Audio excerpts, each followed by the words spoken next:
प्रिय दर्शकों नमस्कार। प्रिय दर्शकों, ऋषि ज्योतिष में आपका स्वागत। सबसे पहले मैं आपको बहुत धन्यवाद देना चाहता हूं कि आप मेरे वीडियो बड़ी उत्सुकता से देख रहे हैं। आशा करता हूं आगे भी देखते रहेंगे। जैसा कि आपको मालूम है, ऋषि ज्योतिष आपकी दी हुई प्रॉब्लम के ऊपर वास्तविक कुंडलियों में वीडियो बना करके आपका मार्गदर्शन कर रहा है। आप जुड़ सकते हैं ऋषि ज्योतिष के साथ। आपको या आपके भाई को या किसी दोस्त को कोई परेशानी है तो आप संपर्क कर सकते हैं। एक दो परेशानी का आपका वीडियो बना करके मार्गदर्शन किया जाएगा। आज के हम एक महत्वपूर्ण वीडियो में एक किसी जातक की कुंडली में विचार करते हैं, जिसकी कुंडली में अच्छे राजयोग भी है। ज्योतिष में राजयोगों की कोई कमी नहीं है और अशुभ योगों की भी कोई कमी नहीं है। जिस तरह से एक काम इतना अच्छा हो जाता है, 100 बुराइयों के ऊपर पर्दा डाल देता है, और एक काम इतना खराब हो जाता है कि आपने 100 अच्छाई की है, उनका भी कोई महत्व नहीं रहता, खत्म हो जाती हैं। कुछ योग कुंडली में इस प्रकार के होते हैं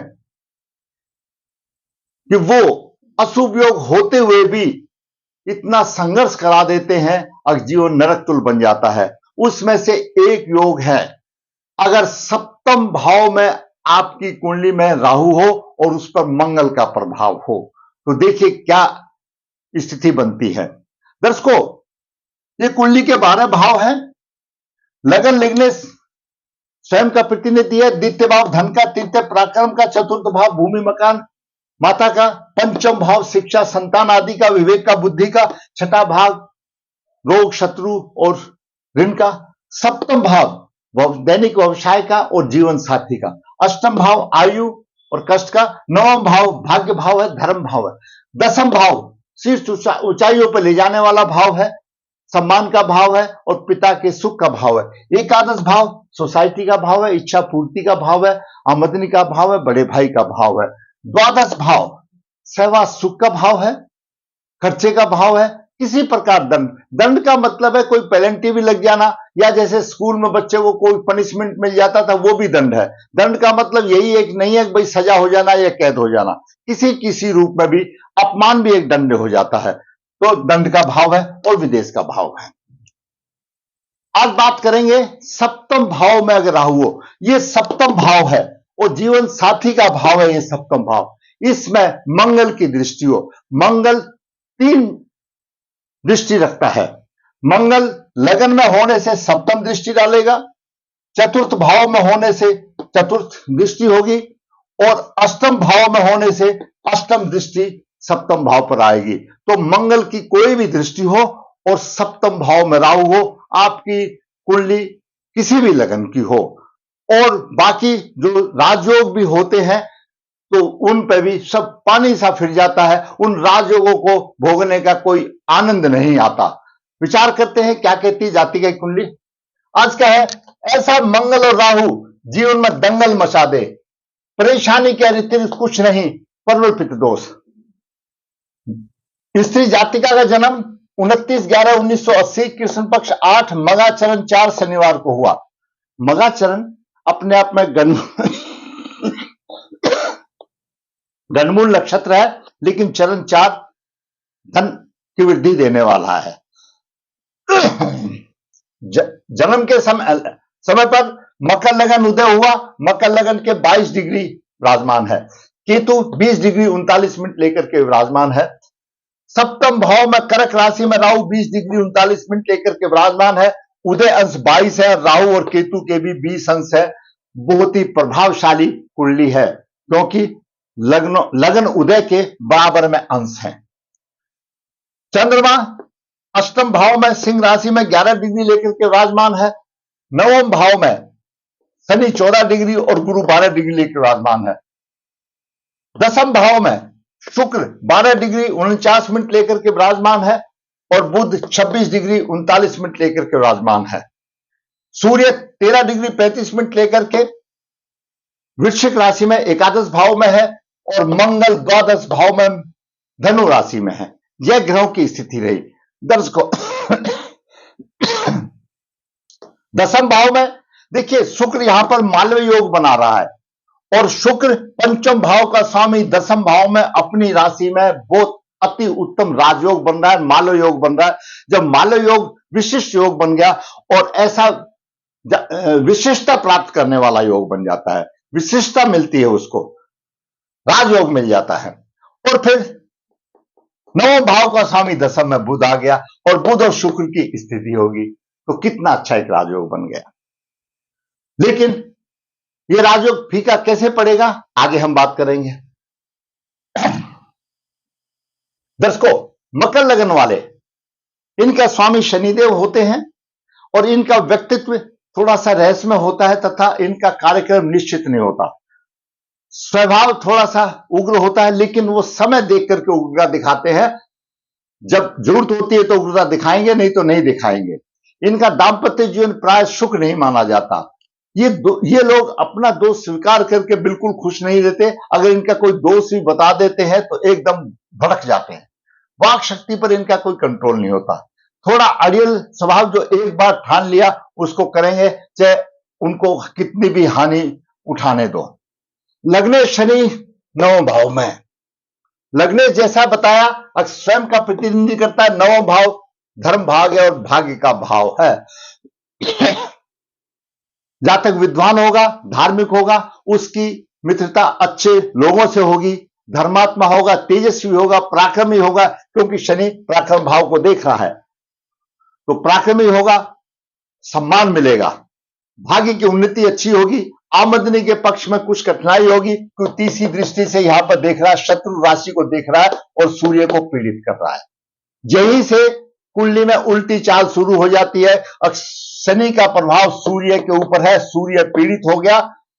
शनि की 14 डिग्री है और सूर्य की 13 डिग्री है और शत्रु राशि में है, तो सूर्य को उसने पीट दिया। और सूर्य आत्मा है, सूर्य पिता का कारक है, सूर्य प्रशासन का कारक है। कहीं ना कहीं कमी आ गई, शनि ने पीट दिया। दसम दृष्टि से शनि छठे भाव को देख रहा है, शत्रु बल पर भी प्रभावी होगा। अब बात करते हैं सूर्य की। सूर्य अष्टम भाव का स्वामी और एकादश भाव में है, वृश्चिक राशि में।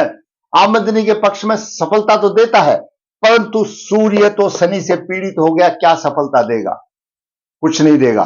और पितृदोष बन गया, शनि का प्रभाव सूर्य पर आ गया, पितृदोष बन गया।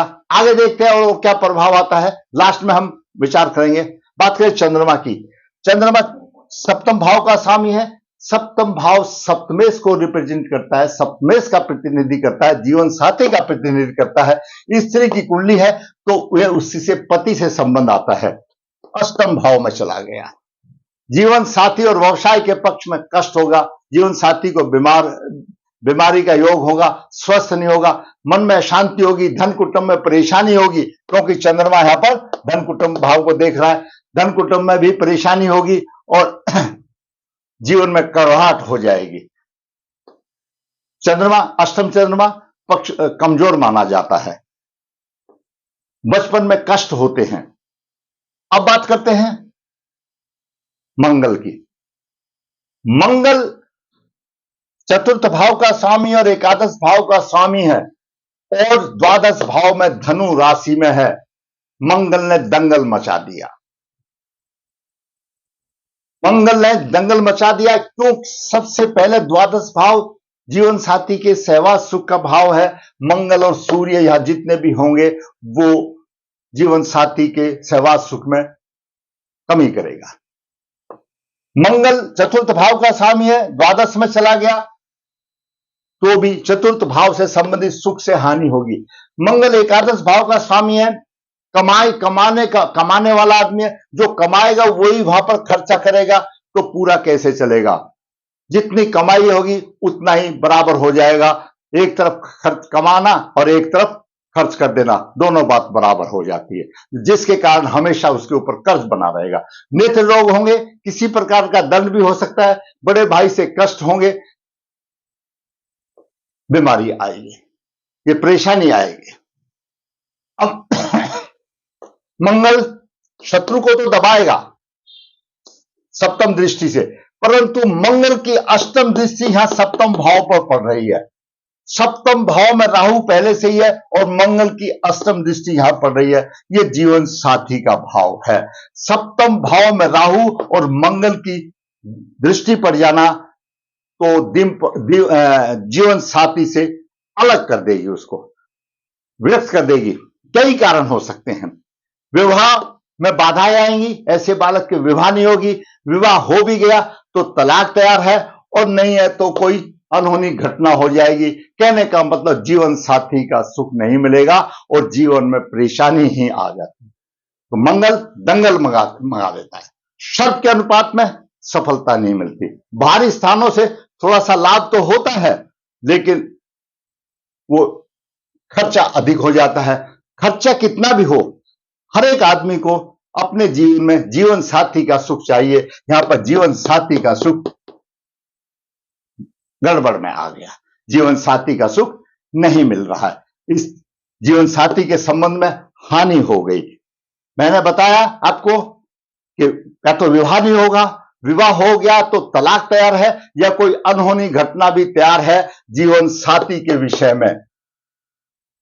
तो ऐसा ही योग इसके साथ हुआ। अब बात करें बुध की। बुध छठे भाव का स्वामी है, भाग्य भाव का स्वामी है।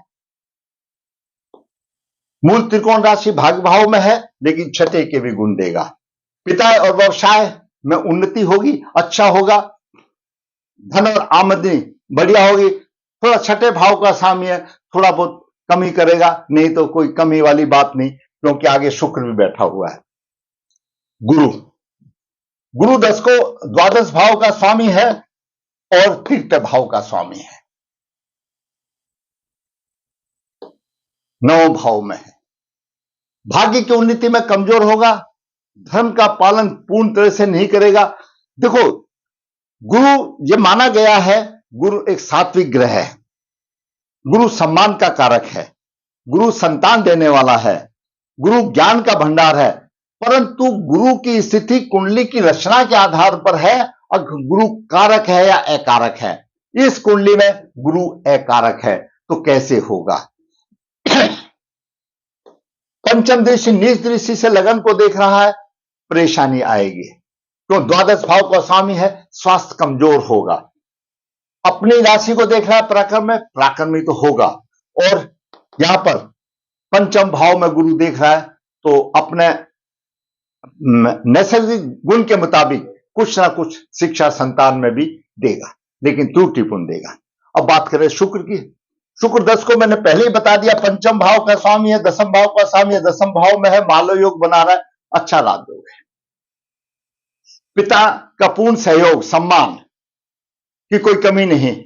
शिक्षा एवं संतान, ऐसे जातक हुकूमत पसंद करते हैं, दूसरों पर हुकूमत जमाना पसंद करते हैं। न्यायप्रिय, मातृभूमि का पूर्ण सुख मिलता है, घरेलू सुखों में आनंद और अच्छा राजयोग मिलता है शुक्र का। अब बात करें राहु की। राहु 10 को सप्तम भाव में है, जीवन साथी के पक्ष में कष्ट, व्यवसाय में परेशानी, गुप्त रोग होंगे, और पंचम दृष्टि से राहु सूर्य को पीड़ित कर रहा है, आमदनी को रोक रहा है। अब यहां पर देखिए दर्शकों, शनि की तीसरी दृष्टि एकादश भाव पर है, राहु की पंचम दृष्टि एकादश भाव पर है। राहु और शनि की दृष्टि एकादश भाव पर है, और सूर्य को दोनों पीड़ित कर रहे हैं और शत्रु राशि में कर रहे हैं। शनि लग्नेश है, थोड़ा सा रहम दिल करेगा क्योंकि उसने कुंडली को चलाना है, लेकिन राहु भी साथ में आ गया, तो आमदनी की भी कहीं ना कहीं कमजोरी आ गई, और सूर्य के ऊपर राहु और शनि का प्रभाव आ गया, और प्रबल पितृदोष बन गया। जैसे मैंने आपको पहले बताया था, आगे देखेंगे गुरु, तो यानी राहु और शनि का एकादश भाव में त्रुटिपूर्ण प्रभाव आ गया।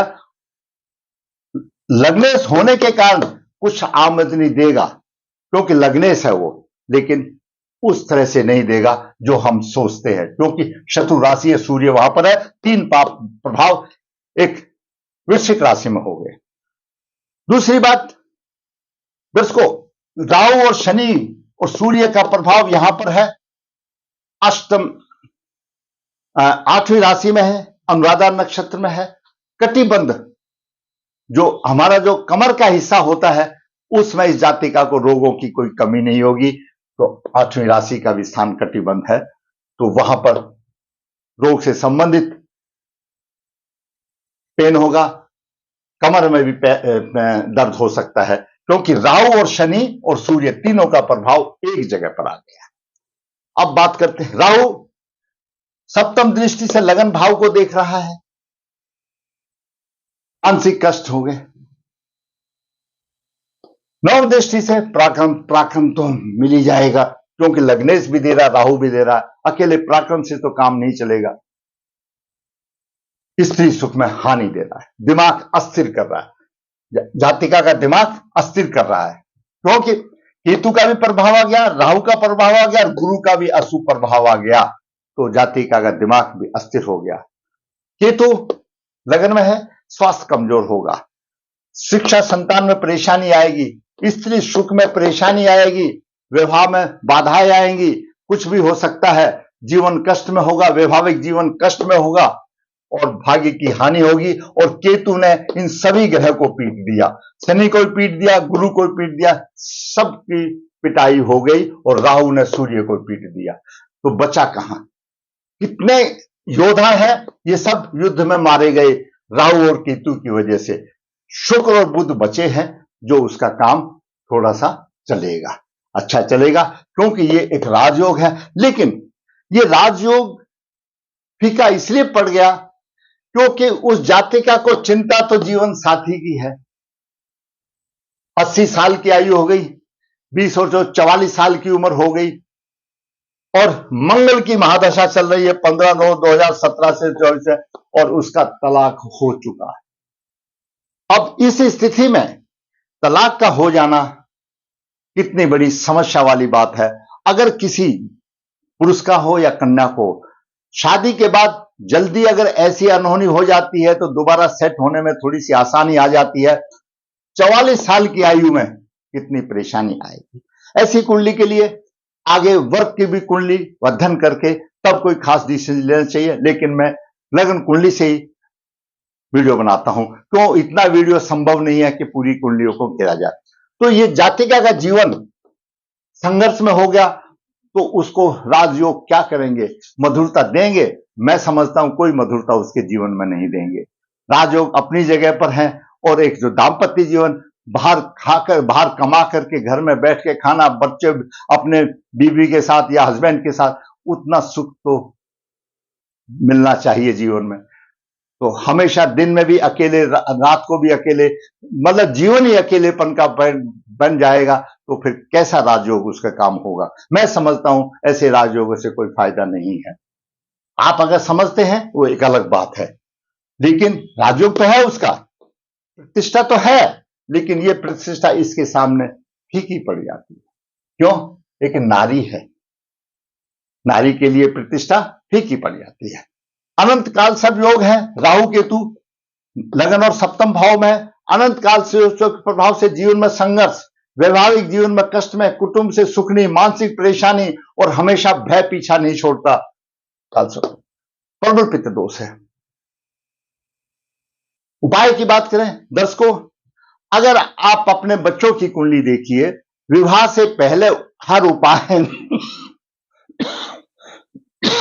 संभव है और आसान भी है। ऐसी जातिका को विवाह से पहले की मैं उपाय की बात बताता हूं। विवाह से पहले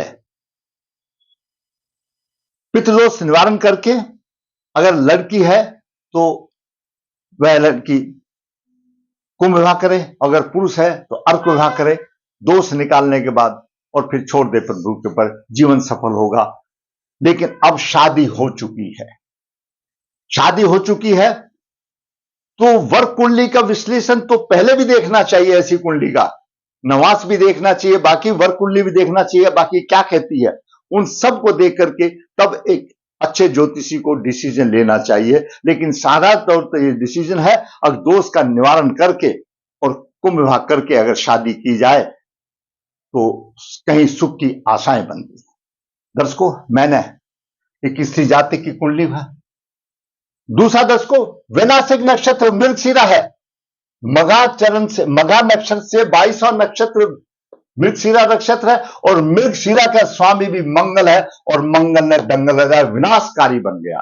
इस स्त्री जातक के लिए मंगल विनाशकारी बन गया। तो दर्शकों, विवाह से पहले जागो, अपने बच्चे की कुंडली एक से नहीं, 2 से 3 से विद्वानों से दिखाइए, क्योंकि देखिए हर एक भरपूर ज्ञानी कोई नहीं है, कहीं ना कहीं है। जब आपका सेटिस्फेक्शन हो जाता है, ऐसी कुंडलियों के बारे में 3 से सलाह करें और विवाह से पहले उनका उपाय करके फिर आगे बढ़े। मैं समझता हूं जीवन में आपको अवश्य लाभ मिलेगा। मैंने आज एक स्त्री जाति की कुंडली के जीवन में संघर्ष के ऊपर मैंने आपको वीडियो बनाया ताकि उसका भी मार्गदर्शन हो और आपका भी मार्गदर्शन हो। अगर आपको वीडियो अच्छा लगा तो मैं कहूंगा लाइक करें, शेयर करें। और दर्शकों, जिसने मेरा चैनल सब्सक्राइब नहीं है, सब्सक्राइब रहता है कि मेरा मनोबल भी ऊंचा हो और इसी प्रकार मैं वास्तविक कुंडली बना करके आपका मार्गदर्शन करता रहूं। जैसा कि आपको पता है, ऋषि ज्योति नर्मदा जी के तट के नजदीक है नर्मदेहर। यहाँ पर काल सर्पदोष पितृदोष की पूजा की जाती है। जो इच्छुक है संपर्क कर सकता है। ऋषि ज्योति हाथ से पत्रिका लिखता है, जो इच्छुक है लिखवा सकता है। ऋषि ज्योतिष कन्या भाव के लिए गुण मिलान बिना किसी शुल्क के आपके पास भेजता, आप क्यों नहीं फायदा उठाते? आप अपनी कुंडली, शादी से पहले अपनी कुंडली एक बार दिखा लीजिए। मैं कोई पैसा नहीं लेता, उन बच्चों का कुछ तो राह आसान होगी। जो इच्छुक है संपर्क कर सकता है। अंत में, अगर मेरा वीडियो आपको अच्छा लगा, लाइक करें, शेयर करें, चैनल सब्सक्राइब करें। धन्यवाद।